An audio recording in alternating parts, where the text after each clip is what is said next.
Kita akan teruskan dengan kisah misteri pada malam ini di Ria 897, saudara. Terima kasih kepada anda semua yang sudi bersama dengan saya. Kalau ada pengalaman misteri, anda boleh hubungi saya di 669-11-897. Ingatlah, rancangan misteri jam 12 hanya satu hiburan sahaja. Kiriman email yang ingin Casey bacakan pada tengah malam ini adalah kiriman daripada Encik Rashid Rizwan yang berkongsi pengalaman ketika dia dengan isteri telah pun bercuti di salah sebuah resort di Malaysia. Resort ini dikatakan antara resort yang terkenal, dan pada hari tersebut beliau dan isterinya sedang berada di kawasan kolam renang resort, di mana waktu itu sekitar jam 10 malam, dan sedang duduklah dekat kolam renang sambil berbual-bual. Katanya sedang berborak-borak dengan isteri saya. Jarang saya dapat luangkan masa untuk berbual dengan isteri, sebabnya kami berdua kalau pulang ke rumah ni bertugas mengikut shift. Ada kalanya saya shift malam, ada kala isteri shift pagi. Jadi lazimnya kita ni lebih berehat daripada kita berbual antara satu sama lain. Kesempatan ini saya ambil lah untuk duduk berbincang berbual dengan isteri, dan ketika sedang berbual ni tiba-tiba isteri saya kerap kali macam konsentrasinya ni tertumpu kepada satu sudut dekat kawasan resort yang kami sewa pada malam yang disebutkan. Pendengar Ria 897, kata Encik Rashid, beberapa kali isteri saya ni macam get distracted lah, macam terganggu, mungkin nampak terlihat sesuatu. Saya pun rasa macam nak tahu dan rasa marah jugalah. Ini peluang sekali-sekala ni dapat berbual, isteri aku pula tak beri perhatian, katanya Encik Rashid. Jadi saya tanya, Mama ni dari tadi Baba berbual, Mama tengok apa ni? Kemudian isteri pusing tengok saya, dan isteri diam. Kemudian isteri tengok depan lagi. Pendengar Ria 897, kata Encik Rashid, saya tanya lagi, Mama tengok apa ni? Isteri panggil saya dekatkan telinga saya kepada mulutnya. Isteri berbisik, Bang, abang nampak tak dekat pokok tu? Depan sekali.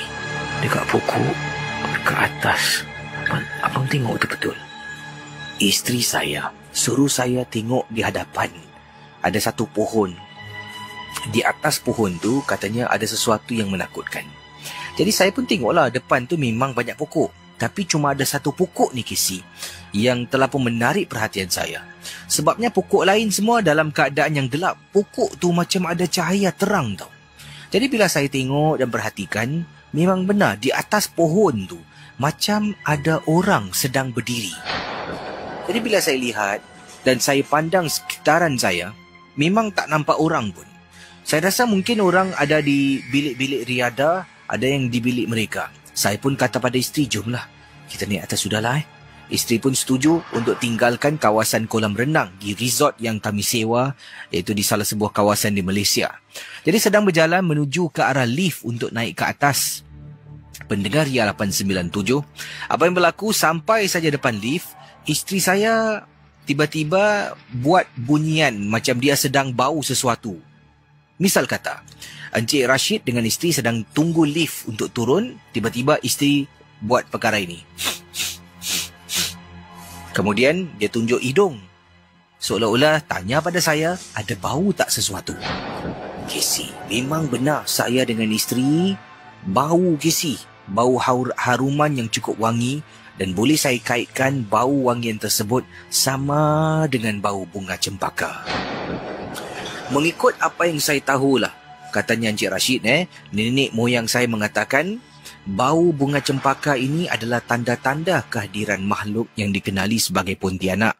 Saya pun tak nak berfikir panjang dan menakutkan isteri saya. Malah mulut saya ni mula komat kamit surah Al-Fatihah, naik lift dan terus masuk ke dalam bilik kami. Malam tu bila nak tidur, rasa macam semacam lagi sih. Dekat tingkap balkoni resort yang kami sewa, seperti ada sesuatu terapung-apung lah rasanya. Tapi tak nampak lah, rasa macam ada sesuatu sedang memerhatikan kami dari luar. Saya pun bangun, tutup tingkap balkoni tersebut dengan langsir, dan kemudian semalaman bila kita tidur tu, kami buka lampu, tak berani kami nak tidur matikan lampu. Itulah peristiwa pengalaman yang tak dapat dilupakan ketika saya bercuti lah pendek bersama dengan isteri saya di salah sebuah resort.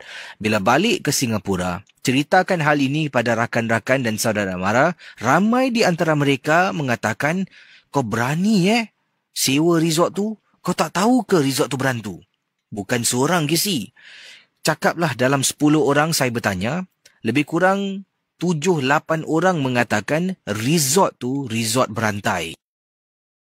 Terima kasih kepada anda semua yang sedang bersama dengan rancangan Misteri Jam 12 yang berada di Singapura. Kalau di Singapura, mungkin di mana anda sedang mendengar, jangan lupa untuk terus kemaskinikan status update anda di Facebook Ria. Anda mendengar dari Jurong ke, anda mendengar dari kawasan mungkin Macpherson, dari Tanglin, dari Tampines. Dan kalau anda sedang mendengar di Malaysia, dari mana anda sedang mendengar? Ada kiriman daripada pendengar kita. Yang ini daripada Nur Azura. Katanya, salam pada Casey dan juga pada geng-geng Misteri Jam 12.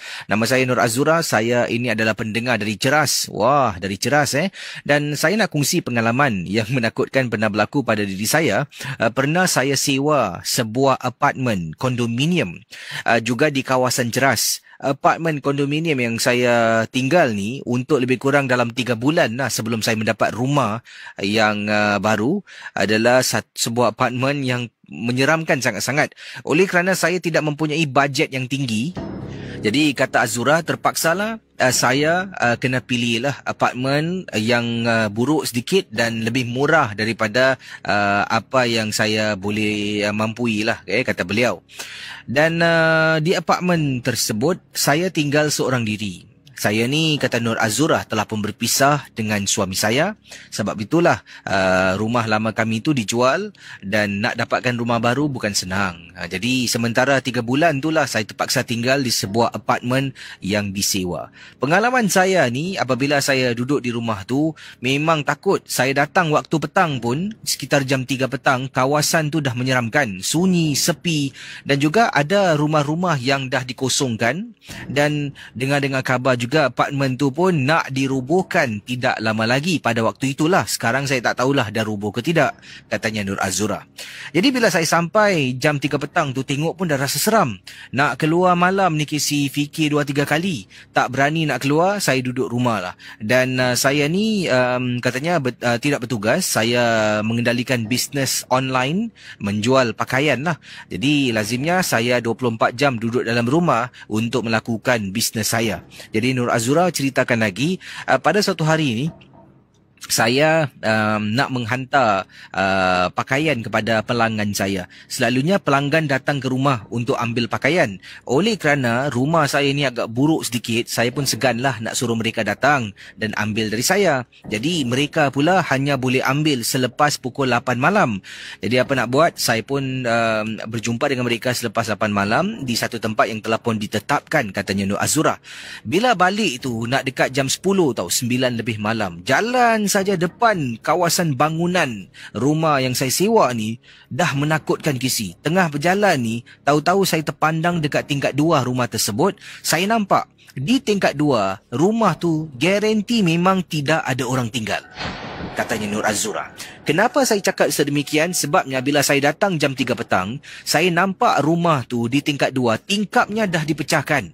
Dan ada bahagian bilik, tingkap bilik tu dah pun diletak dengan papan. Tapi tingkap dapur dan tingkap satu lagi bilik dah pun dipecahkan. Jadi bila tengah balik jalan malam-malam, jam 9 lebih malam nak dekat pukul 10, kata Nur Azura, terpandang tingkat 2 di blok yang saya sewa ni, terperanjat apabila ternampak susuk tubuh seorang wanita sedang berdiri sambil memandang ke arah saya yang sedang berjalan. Saya pun terus, bila dah ternampak ni, saya tengok lain lah. Kononnya buat-buat tak nampak. Saya jalan menuju ke arah lift. Casey, bila dalam lift, amat menakutkan. Lift tu naik atas macam lift tu dah hidup 100 abad lamanya. Sebabnya bunyi bising pada lift tersebut juga telah pun membantu menakutkan saya pada malam yang menyeramkan. Sampai saja tingkat 5 di apartmen yang saya sewa, pintu lift terbuka. Tahu-tahu saya keluar dari lift, tergerak hati untuk pandang ke belakang. Apabila di belakang saya, seperti kelihatan ada orang sedang menjenguk sambil senyum ke arah saya dengan mata yang terbeliak. Masya Allah Casey, saya hanya mampu membaca surah Al-Fatihah sambil berjalan laju menuju ke arah pintu rumah saya. Saya buka pintu dan tutup Casey. Dekat luar bagaikan kecoh berlaku apabila dekat koridor rumah saya ni dengar orang berjalan cerit kaki, dengar orang terpekik, menangis dan macam-macam berlaku. Saya memang takut. Dan keesokan harinya, katanya Nur Azura, apabila saya turun ke bawah ni lah nak pergi ke kedai. Waktu tu baru jam 11 pagi. Saya terserempak dengan salah seorang penduduk. Saya pun tanya tentang rumah ni dan dia kata dia pun nak berpindah, dah tak tahan lagi duduk sini. Saya tanya kenapa? Sebab tempat ni kotor ke? Ni tempat ni dah terlampau lama sangat ke? Dia kata tidak. Sebabnya ramai orang dah pernah terkena ganggu dengan penampakan perempuan di tingkat 2. Saya dengar, saya terperanjat Casey. Oleh kerana tidak ada pilihan, saya terpaksalah duduk rumah tu dan saya make it a point, kata beliau. Saya kalau nak keluar sebelum maghrib. Saya kalau nak balik pun sebelum maghrib. Kalau saya keluar selepas maghrib, pendek kata, saya duduklah rumah kawan. Saya overnight dekat sana, baru saya balik rumah. Terima kasih dan selamat tengah malam. Kita akan terus berkongsi pengalaman kisah misteri tadi daripada pendengar kita berasal dari Ceras. Wah, jauh betul Ada juga rakan dari Brunei sedang mendengar sekarang ini, itu Wan Hamzah. Terima kasih pada Wan Hamzah sedang mendengar dari Brunei, negara Brunei Darussalam. Wah. Dan juga ada rakan kita yang mungkin sedang memantau di mana saja anda berada. Terima kasih saya ucapkan. Saya akan teruskan kisah-kisah anda dalam rancangan Misteri Jam 12. Pendengar Ria 897, yang ini kisah daripada pendengar kita yang bernama Lidiana. Katanya, Assalamualaikum Kisi, Waalaikumsalam warahmatullahi ta'ala wabarakatuh. Ini saya nak kongsi bukan pengalaman saya, tapi kisah ini adalah berlaku, satu perkara yang berlaku di kampung saya dan amat memeranjatkan sebenarnya. Seorang lelaki ni yang berusia sekitar 70 tahun. Sebenarnya yang kita ingatkanlah isterinya yang telah pun meninggal dunia, yang kononnya telah pun selamat dikebumikan, sebenarnya tidak. Dia menyimpan isterinya di dalam rumah, di dalam sebuah bekas yang telah pun disiapkan khas supaya bau isteri yang dah reput tu tidak dapat keluar dan mengganggu penduduk kampung.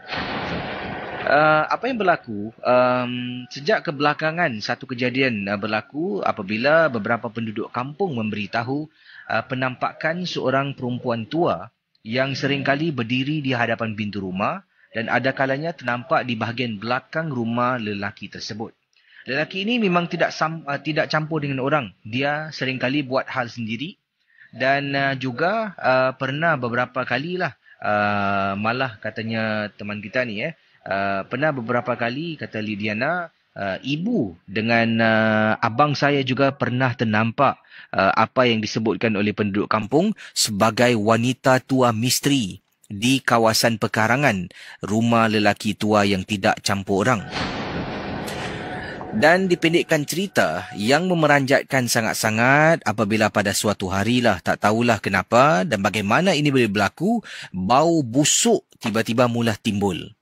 Sepandai-pandai tupai melompat, akhirnya jatuh ke tanah jua. Sepandai-pandai dia menyimpan mayat isterinya yang dah reput dalam satu kotak yang dibuat khas. Akhirnya didapati dia menyimpan isteri yang telah pun meninggal dunia. Dia ni sebenarnya diketahui ada satu kubur. Kubur tu siap nama isteri lagi. Tapi memang betul isterinya dah ditanam di dalam. Cara pengkebumian pun telah pun berlangsung pada satu ketika dahululah. Saya tak tahu Kisi. Ini saya dengar-dengar cerita. Tapi setelah isterinya dikebumikan, hari yang kedua dia datang balik, dia korek kubur isterinya, keluarkan mayat, tutup balik tanah kubur isterinya dan bawa isterinya pulang ke rumah kerana hari yang kedua itulah dia mengambil masa 2 hari untuk siapkan satu keranda khas ataupun kotak khas di mana untuk simpan jasad isterinya sebagai teman hidupnya. Setelah kejadian itu, orang kampung cuba selidik dan dapati bau busuk datang daripada rumah lelaki berusia 70 tahun ini.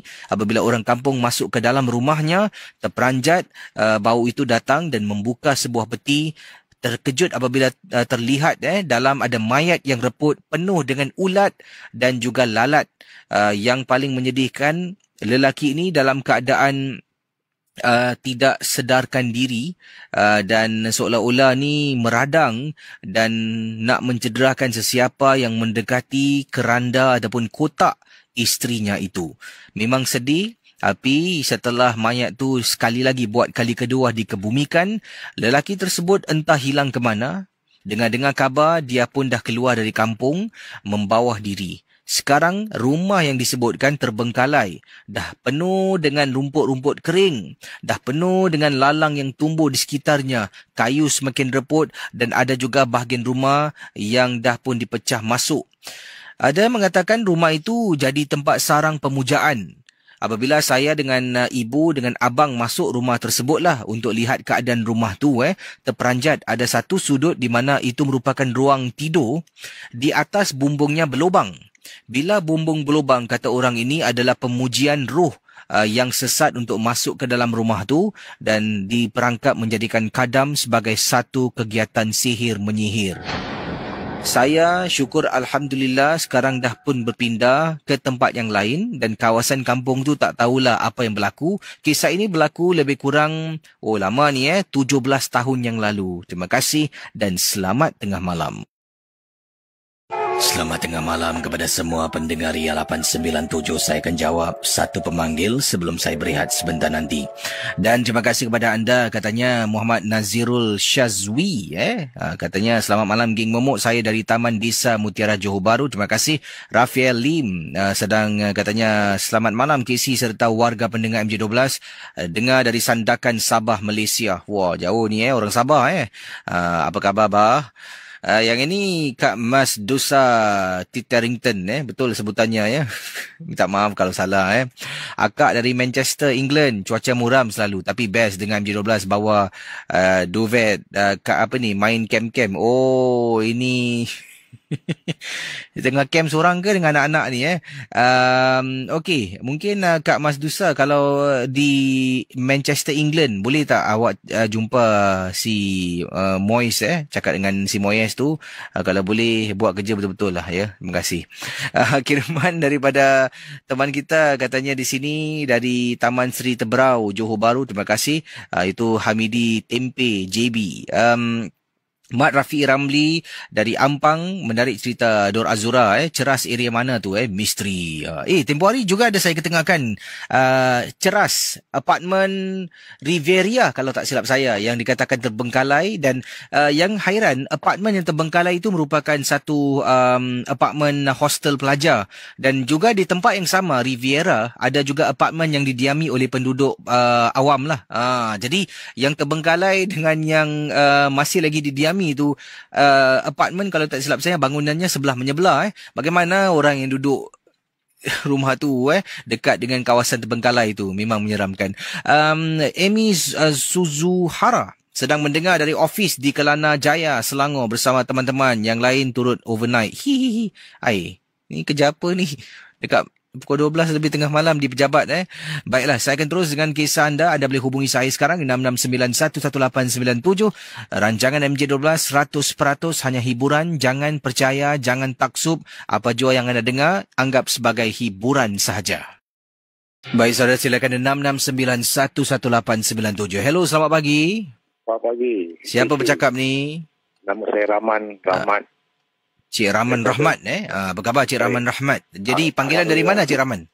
Daripada Taman Universiti Johor Bahru. Taman Universiti Johor Bahru. Kisah Cik Rahman Rahmat tentang apa ni? Silakan.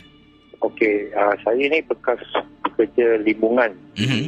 Sebuah limbungan yang terkenal antara Sentosa dengan Keppel Harbour lah.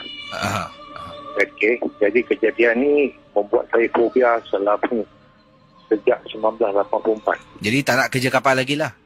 Saya dah retire lah. Jadi saya nak sebut-sebut ada perkara yang saya nak sebut sampai sekarang saya fobia. Silakan. Okey. Masa tu saya ni bekerja di sebuah pulau yang dinamakan Pulau Hantu. Jadi ada workshop kat sana.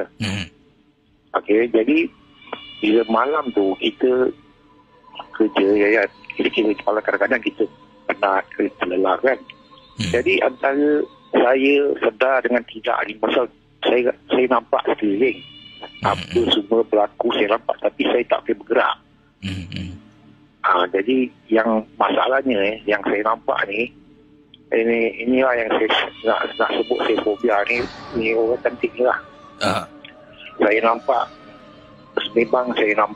memang clear dia punya wajah, rambut, muka, mata, gigi dia memang, kalau kita perhatikan tengok cerita karak, dia lebih kurang macam itulah. Tengah lagi cerita karak tu dia besar, dia lebih kurang 3 atau 4 kaki. Okey, jadi dia ni kelakuannya memang ganas. Dia memang dia pijak dekat dada saya, dia macam menginjak-injak lah. Jadi dia macam menakut-nakutkan lah. Jadi saya tak dapat gerak. Jadi saya dalam hati saya memang saya rasa saya memang nak game lah malam tu. Jadi yang membuat saya sedar, bukan saya tak cakap saya bermimpi atau menginap apa masa saya nampak benda ni antara saya berada dalam 2 alam. Antara saya sedar dengan saya tidak sedar. Maknanya penat kerana ngantuk bekerja, dan juga saya sedar yang keliling saya tu apa berada kat sekeliling saya. Saya cuma baca Al-Fatihah lah, itu saya baca setengah jalan. Benda ni pun memang terbang. Tapi masa dia terbang tu saya nampak bukan seekor, dia memang ada lebih kurang dalam 6 atau 7 ekor berkeliaran dekat antara saya tu kat workshop dekat Pulau Hantu tu. Ada lebih kurang dalam 7 ekor berterbangan dalam kawasan tu. Jadi kalau pergi kat Sentosa, kita boleh jumpa kawasan tu, tapi tinggal lagi workshop pula tak ada. Dia dah buat macam tempat riadah lah. Sampai sejak kejadian tu sampai lah sekarang, saya dah dekat umur 60. Saya memang fobia. Kalau ada benda-benda yang tak disebut, ada benda-benda yang saya belah berkenaan benda-benda begini lah yang buat saya macam takut tau. Saya rasa itu je lah saya nak kongsi lah pengalaman saya. Jadi kalau siapa-siapa yang bekas bekerja di bungan dekat Pulau Hantu tu, mereka dah tahu kalau tempat tu memang keras. Masa dia nak buka pulau tu, ada 3 kubur dia jumpa. Dia dapat alihkan 2 kubur lama, 1 tu kubur dekat atas dekat macam bukit tu, memang sampai sekarang dia alihkan.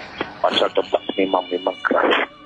Itu sajalah isi Terima kasih ya. Assalamualaikum. Waalaikumsalam warahmatullahi taala wabarakatuh. Saudara, kita akan berehat seketika. Sebentar nanti akan saya kembali dengan satu lagi kisah yang menakutkan. Yang ini kisah berlaku di Singapura, pengalaman yang diketengahkan datangnya daripada seorang pendengar, dan kisah yang nak diceritakan ini adalah mana ni tadi? Kejap ini dia. Ini dalam rumah gangguan yang dialami oleh seorang pendengar, dalam rumah yang beliau ni baru tinggal dan apakah gangguan? Pada malam hari ketika saya tidur, kadang-kadang nanti saya ternampak seperti ada perempuan berdiri depan pintu. Bila saya terkejut dan saya betul-betul lah buka mata dengan terang untuk lihat, penampakan susuk tubuh yang berdiri akan hilang. Jadi kisah lebih panjang akan saya ketengahkan sebentar nanti. Jangan ke mana-mana, teruskan bersama dengan kami 897 dalam rancangan Misteri Jam 12. Misteri Jam 12 bersama dengan anda setiap hari 12 tengah malam sampai jam 2 pagi. Bersama dengan saya Casey, dan apa khabar semua yang sudi bersama dengan saya setiap malam. Terima kasih saya ucapkan kerana menjadikan rancangan MJ12 ini sebagai rancangan hiburan sepanjang masa. Setiap pukul 12 tengah malam, saya pasti ramai juga pendengar, dipanggil regular customer regular pendengar yang akan bersama dengan saya. Saya sampai nak kenal nama-nama anda Bila saya tengok nama anda, saya tahu ni kita punya regular. Betul saya kenal dengan regular pendengar MJ12 ni. Terima kasih lah. Jadi mungkin yang belum jadi regular customer, bolehlah jadi regular customer dengan bersama dengan kita setiap hari. Antaranya kita ada rakan-rakan regular customer kita, Kak Mas Dusa, terima kasih lah. Juga kita ada Zul Aguero. Ini Zul Aguero pun regular customer juga. Saya tahu dia dari Kelate, orang Kelantan. Kita juga ada Aiki Jufri pun regular customer. Bantal Busuk pun regular customer. Kamaria binti Omar. Jasli Hamid. Ini nama-nama yang saya sebutkan ni yang sering kali lah ke udara. Tak ramai saya nak sebutkan ni. Kalau sebut habis semua habis lah masa terbuang juga kita ada regular customer siapa lagi yang sedang memantau mendengar Ria 897 FM. Mungkin ada yang tukar nama Facebook, tak tahulah. Tapi saya ucapkan terima kasih kepada anda semua yang sudi mendengar dan berkongsi pendapat, juga berkongsi kisah-kisah. Ini daripada siapa ni? Teman kita bernama Encik Salim. Encik Salim kata, Assalamualaikum Gisi. Waalaikumsalam warahmatullahi ta'ala wabarakatuh. Saya ingin ketengahkan satu peristiwa yang amat menakutkan. Yang ini waktu saya bertugas sebagai seorang pengawal keselamatan lah. Ini berlaku pada tahun 2003. Dan ketika itu saya ni memang terlampau penat. Biasalah, bertugas sebagai pengawal keselamatan 12 jam waktu tugasnya. Jadi bila saya pada pagi tu, saya memang banyak sangat urusan keluarga yang harus saya lakukan. Ya, bersama isteri, untuk anak-anak. Jadi dah buat macam-macam kerja, dapat tidur sekejap saja. Saya ni tak boleh kena tidur yang lengkap. Kalau tidak malam, saya bertugas ni memang mengantuk. Oleh kerana saya dah terlampau mengantuk sangat, saya ni duduk di guard room lah. Dan tugas saya tak perlu keluar buat clocking. Hanya duduk di dalam dan katanya di sini untuk lihat ada orang keluar masuk bangunan ini dan juga memantau CCTV yang mempunyai semuanya ada lebih kurang dalam 14 kamera di dalam bangunan yang saya jaga di salah sebuah kawasan di Tuas. Baik, ada yang berkongsi kisah pengalaman misteri dalam rancangan MJ12. Kita kembali pada kisah Encik Salim. Jadi anda bayangkan, kata Encik Salim tadi, dia ditugaskan menjaga sebuah bangunan ni lah. Di mana tak perlu buat clocking, ada CCTV, 14 CCTV kamera itulah yang diletakkan di dalam bangunan, di sekitar kawasan bangunan yang dijaga oleh Encik Salim. Dan pada hari itu pula, dia terlampau mengantuk sangat-sangat. Setibanya di tempat tugas, tugasan saya bermula 7 malam, 7 pagi. 7 malam mula-mula okey lah selepas saya ambil alih daripada teman. Waktu malam tu saya bertugas seorang diri dan saya pun duduk dalam guard house dan memantau keadaan kawasan dengan menggunakan monitor CCTV yang ada di dalam bilik guard room. Tengah duduk ni, tengah memantau, tiba-tiba bila masuk jam 10, nak dekat jam 11, mata saya naik kelat dan terlampau mengantuk sangat-sangat. Jadi apa yang berlaku, saya ambil keputusan untuk tidur seketika lah, untuk lelapkan mata. Jadi bila saya pejam mata, saya duduk di hadapan monitor CCTV yang ada dalam guard house. Tengah duduk ni, saya pejam mata, tertidurlah. Saya tak pasti berapa lama saya terlelapkan mata, tapi saya tersadar setelah saya dapat rehat yang pendek. Bila saya tersadar, rasa agak segar sedikit lah. Walaupun mata masih kelat sedikit, saya paksa diri untuk bangun dan lakukan tugas. Pendengar Ria 897, tiba-tiba saya terperasan depan guard room ataupun guard house. Guard house ini terletak dalam bangunan tersebut. Jadi bangunan ni pula depannya ada tempat kawasan di mana kereta keluar masuk. Ada juga car porch. Kalau ada yang memandu, hujan tu boleh berhenti depan bangunan, turunkan penumpang dan keluar balik. Jadi depan bangunan ada pintu pagar besi lah yang besar. Dan depan pintu pagar tu memang ada satu kamera.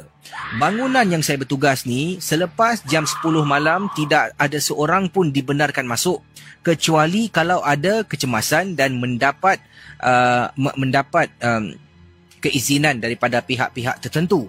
Jadi bila saya nampak, waktu tu saya rasa jam 11 lebih malam, saya dah terlampau mengantuk, tertidur dan terbangun. Saya nampak dekat CCTV ada orang sedang berdiri depan pintu besi. Dan saya menggunakan speaker yang ada di hadapan pintu masuk bangunan tersebut. Dan saya bercakap dengan orang tu. Yes ma'am, saya tanyalah nak buat apa, boleh saya bantu? Wanita tu hanya berdiri dan tidak bergerak. Jadi saya pun tekan lagi, ma'am, please reply to me, speak to the speaker please ma'am, press the red button. Saya kata pada wanita tersebut. Wanita tersebut langsung tak pusing, tak bergerak. Apa perempuan ni berdiri lama ni? Saya pun bangun dari tempat duduk. Kemudian saya keluar daripada bangunan tu. Bila saya tolak pintu bangunan, dekat depan wanita tu dah hilang. Mungkin agaknya dia dah lari.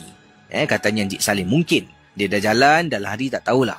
Saya tutup balik pintu, masuk balik dalam guard room, tarik kerusi nak duduk. Casey dia masih ada di hadapan pintu besi, iaitu di depan bangunan yang saya jaga. Dalam hati, main-main ke apa perempuan ni? Saya cakap lagi, ma'am, this is a restricted area. Saya kata dengan wanita tersebut dalam bahasa Inggeris. Dia tak faham juga Casey. Dia ni faham ke tak ni aku